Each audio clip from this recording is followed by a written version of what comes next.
जो है उनके पास में जिसे एग्रीमेंट माना जा रहा है वो एक केवल रसीद है, वो फर्जी है, असली है, उसको जैसी असली भी मान लें, वो एक रसीद है जिसके माध्यम से उस व्यापारी ने उसको बीज या खाद या कीटनाशक उपलब्ध कराया, उसी को एग्रीमेंट माना जा रहा है। और जो एक्चुअल में कंपनी है उस कंपनी का आता पता नहीं है, उस कंपनी के लिए जो एजेंट काम करते हैं उन्हीं का नाम उसमें रसीद में लिखा हुआ है।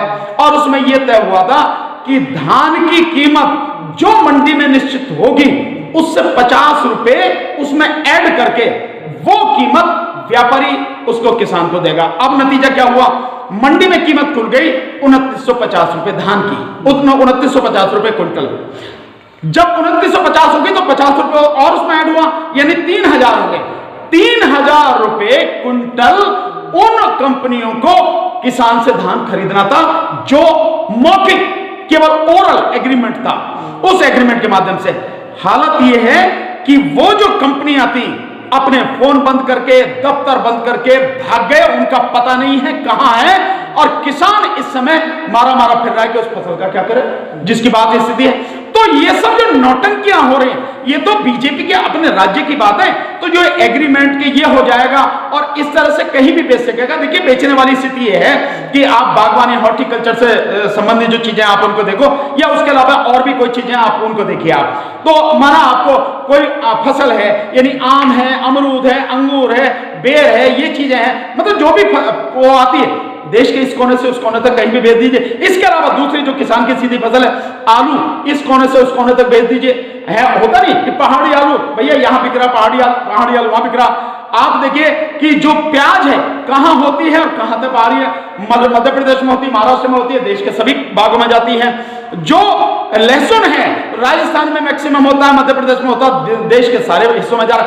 मतलब पहले भी ये सारी चीजें ऐसी थी, किसान कहीं भी बेच ले। लेकिन जो प्रैक्टिकल चीज है उसको समझने की, जब 80% छोटा किसान है तो वो 2 बोरी 4 बोरी 5 बोरी लेके कहां जाएगा, वो तो पास के पास में बेचेगा।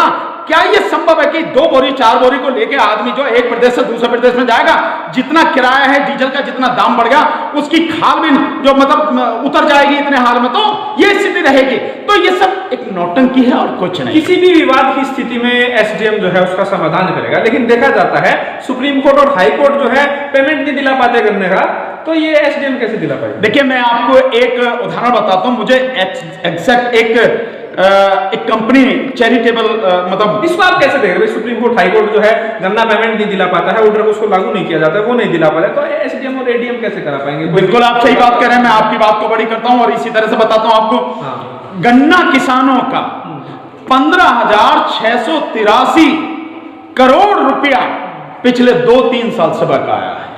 मतलब इसमें जो है 12,500 करोड़ तो पुराना है, और जो इस साल का है लगभग 3,000 करोड़ वो इस साल का है। क्या सरकार को मालूम नहीं है? क्या सुप्रीम कोर्ट को मालूम नहीं है? या भिन्न भिन्न हाई कोर्टों को मालूम नहीं है?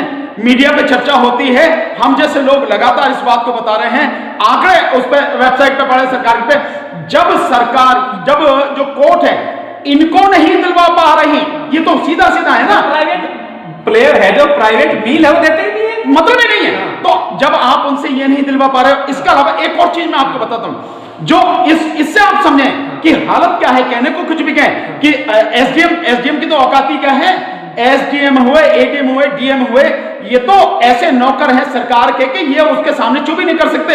और जो सरकार उद्योगपतियों के लिए काम कर रही है, जो सरकार उद्योगपतियों के इशारे पर काम कर रही है, जो प्रधानमंत्री उद्योगपतियों के मतलब इतना याराना निभा रहे हैं कि उन्होंने सारी सीमाएं पार कर दी है, देश बर्बाद हो जाए, लेकिन अपने याराने में और उन उद्योगपतियों की गुलामी में इतने डूब चुके हैं। तो जब प्रधानमंत्री की यह हालत है, उसी प्रधानमंत्री के, उसी मुख्यमंत्री के नीचे काम करने वाला एसडीएम, एडीएम, डीएम, इनकी क्या औकात है? ये तो कुछ भी कर ही नहीं सकते, ये उससे बाहर नहीं जा सकते। तो ये स्वाभाविक रूप से उनका ही काम करेंगे, और जो भी कर देंगे उसके लिए जिम्मेदार भी नहीं है। उनको बचा लिया सरकार ने। और इसके अलावा एक चीज और दो बता के आपकी बात को खत्म करूंगा कि सुप्रीम कोर्ट के और हाई कोर्ट के जो फैसले हैं, लगभग 1 लाख, मतलब सुप्रीम कोर्ट में और भिन्न भिन्न 24 हाई कोर्टों में 1 लाख मुकदमे कंटेम्प्ट के चल रहे हैं। वो कौन से मुकदमे? वो चल रहे हैं जिनमें सुप्रीम कोर्ट ने, हाई कोर्ट ने आदेश पारित किया और नीचे जो अधिकारी हैं उन्होंने आदेश का पालन ही नहीं किया। ये उस पर कंटेम्प्ट के चले। अभी तो पहले उन्हें करवा लो आप, जब उन्हें नहीं लागू करवा पा रहे, सुप्रीम कोर्ट के जो आदेश है उन्हें लागू नहीं करवा पा रहे, एसडीएम की बात ही क्या है। दूसरी बात आप ये देखेंगे, एक बहुत बड़ा फैसला है सुप्रीम कोर्ट का ही, अब से करीब चलिए 5 साल, एक बड़ी जो है चिट फंड टाइप की एक कंपनी थी, उसका नाम मुझे ध्यान नहीं आ रहा, लेकिन उसमें करोड़ों लोग उसके सदस्य थे, उनका पैसा करोड़ों लोगों का और कई हजार करोड़ रुपया। सुप्रीम कोर्ट का आदेश हो चुका है कि इनके पैसे ही न लौटाए जाएं, आज तक उनका एक भी पैसा लौटा नहीं, करोड़ों लोग हैं। तो जब तुम्हारे आदेश, सुप्रीम कोर्ट के आदेश को कोई मानता नहीं, सुप्रीम कोर्ट अपने आदेश का पालन नहीं करा पाती है, हाई कोर्ट अपने आदेश का पालन नहीं करा पाती है, हाई कोर्ट की बात को ही नहीं मानता, एसडीएम की बात का मतलब क्या है? मजदूर हुआ, कोई छात्र हुआ, सबको बर्बाद करके छोड़ेंगे मोदी जी, बस इस बात की गारंटी पक्की है। उन्होंने इस बात का पूरा बंदोबस्त कर लिया है, इस बात का पूरा बंदोबस्त कर लिया है कि देश को पूरी तरह से तबाह कर देंगे और चंद उद्योगपति और पूंजीपतियों की चौखट पर गिर रख देंगे, इस बात की गारंटी है। लोगों को न्याय मिल जाए, लोगों को उनका अधिकार मिल जाए, लोगों का जो पैसा, जायज पैसा है, जो कीमत है उनकी, वो मिल जाए, इस बात की कोई गारंटी नहीं है। और गारंटी अगर लिख के भी दे दे सरकार तो झूठ बोलेगी खरा, और वो कभी मिलेगा नहीं जब तक ये सरकार है जो सरकार पूंजीपतियों के लिए काम करती है। इस बात की कोई गारंटी नहीं है। आपके हमारी आंखों के सामने सब कुछ हुआ, मोदी जी बड़ी चीख चीख के चिल्ला चिल्ला के कहते थे, लेकिन सबके सामने जो जीएसटी, उस जीएसटी में अब तक इन्होंने 3 साल में जीएसटी में 4000 से ज्यादा संशोधन किए, और उस जीएसटी से जो पैसा आया, स्टेट का पैसा भी वो उनको नहीं दिया मोदी जी ने। यही है ना सब कुछ इस के सामने हो रहे हैं। और बैंकों में फ्रॉड करें, इसके लिए मोदी जी ने इंतजाम कर दिया कि तुम लोन दे दो, तुम्हें कोई चिंता करने की जरूरत नहीं, तुम्हारे खिलाफ कुछ भी अगर हो जाएगा, पैसा मर जाए, तुम्हारे खिलाफ कोई कार्रवाई नहीं होगी। मोदी जी की रिफॉर्म कर रहा है मोदी जी, ये समझ में नहीं आ रहा है। नहीं, सब कुछ वो बहुत तैयार कर रहे हैं कि देश को जहां से जो लूटना चाहे लूट ले, और लूट में कुछ जो उनका हिस्सा है वो उनको दे दे, बाकी जो चाहे करे। बंदी हुई तब भी आप लोगों ने विरोध किया, मोदी जी ने और बाकी बीजेपी ने कहा कि आपकी समझ में नहीं आ रहा है। जीएसटी हुई तब भी विरोध किया लोगों ने, तब भी कहा गया कि जो व्यापारी है इनकी समझ में नहीं आ रहा है। अब किसान विरोध करने का कहा जा रहा है कि इनकी समझ में नहीं आ रहा है। तो दिक्कत क्या आ रही है? ना समझदार तो बस एक ही है इस धरती पे, वो जो है अनपढ़ श्रीमान जी, हमारे प्रधानमंत्री मोदी जी, वही है बस समझदार, और तो कोई समझदार ही नहीं है। उन्हीं को है जितनी भी समझ है, या उनकी जो मंडली है बस उन्हीं को समझ है, और किसी को समझ नहीं है। किसी को समझ नहीं है कि नोटबंदी में 4 बात कही, चारों की चारों जो की त्यों, और भयानक स्थिति में है, आतंकवाद जो का त्यों है, नकली नोटों की स्थिति जो की त्यों है, जो आप काले धन की बात कर रहे हो, वो काला धन मैं समझता हूं आज की तारीख में सबसे ज्यादा तो बीजेपी के पास है, सबसे ज्यादा इससे। अब भ्रष्टाचार का एक ही उदाहरण सबसे बढ़िया है, दूसरे उदाहरण की जरूरत नहीं है। कोरोना के नाम पे बनाया गया पीएम केयर फंड, इससे बड़ा भ्रष्टाचार का मैं नहीं समझता कोई दूसरा उदाहरण होगा, और इसी से आप लगा लीजिए ऐसा उदाहरण इस देश में इससे पहले कभी उपलब्ध नहीं था। तो जो कि तो नोटबंदी के जिन कारण थे वो जो कि तो वर्तमान है, और नोटबंदी से बाकी पब्लिक जो है तबाह हो गई। साथ में जीएसटी की बात मैंने आपको बताई थी कि 4000 संशोधन कर चुके, जो राज्यों का हिस्सा था जीएसटी का वो आपने उनको नहीं दिया, और साथ में उस जीएसटी में 1.25 लाख करोड़ रुपए से ज्यादा का घोटाला हो गया।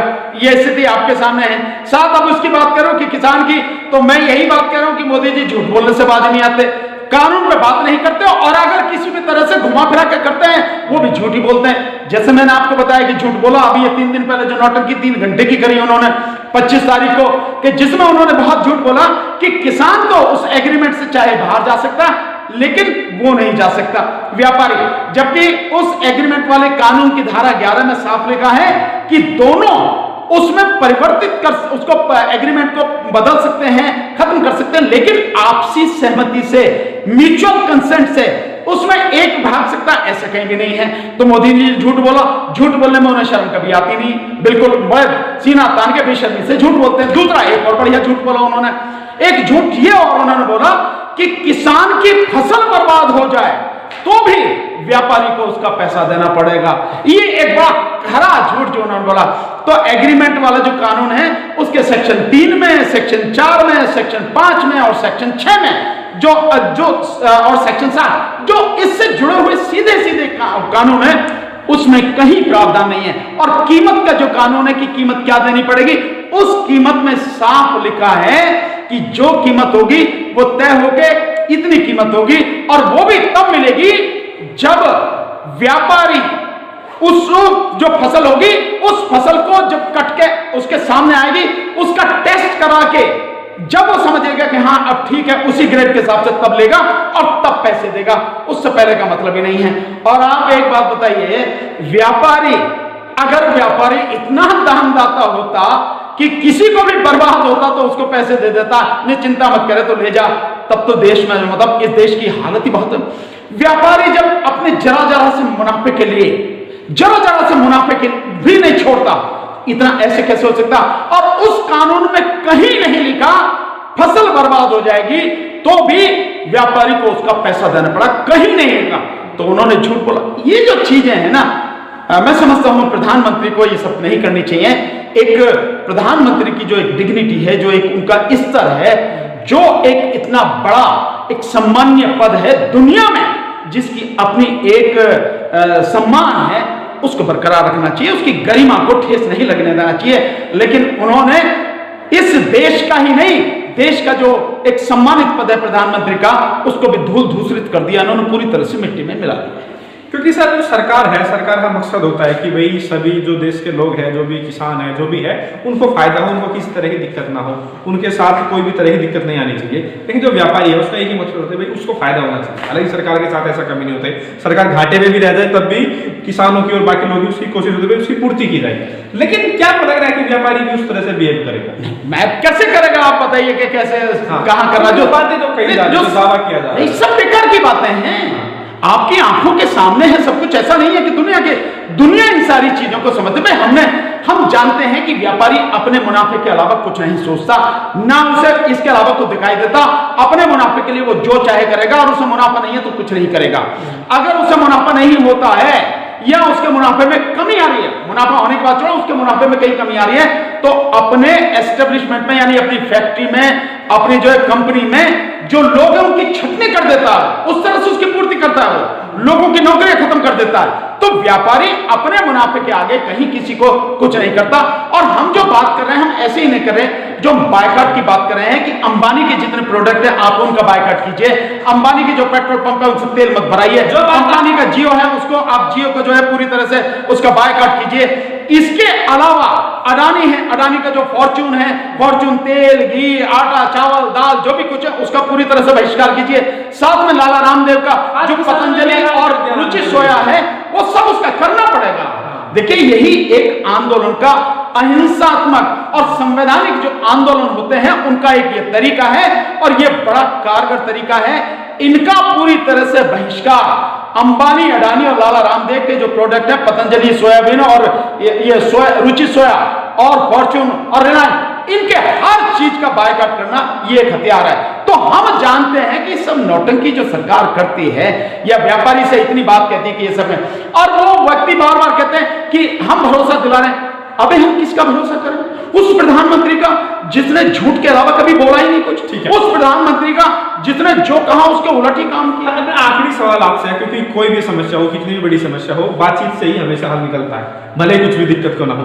तो आपको क्या लग रहा है, एक बार फिर से जो है 30 तारीख को किसानों की बातचीत होने वाली है, कितनी उम्मीद आप रखते हैं? नहीं, अगर सरकार कहती है बात, तो हमने सरकार को अपना एजेंडा दे दिया, उस एजेंडे के तहत बात करेगी, उस एजेंडे के तहत बात होगी, और उस एजेंडे पे सहमति होगी।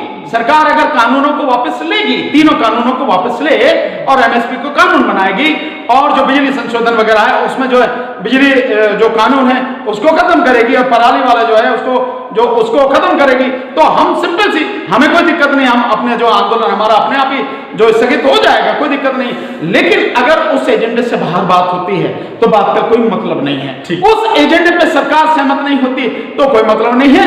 अगर सरकार अपने रुख पर अड़ी रहती है, अड़ी रहे। हम अपने जो देश को बचाने वाला जो एजेंडा है, जो देश को बचाने वाला कानून है, हम उस पर लगातार लगे, मेहनत कर रहे हैं, हम अपनी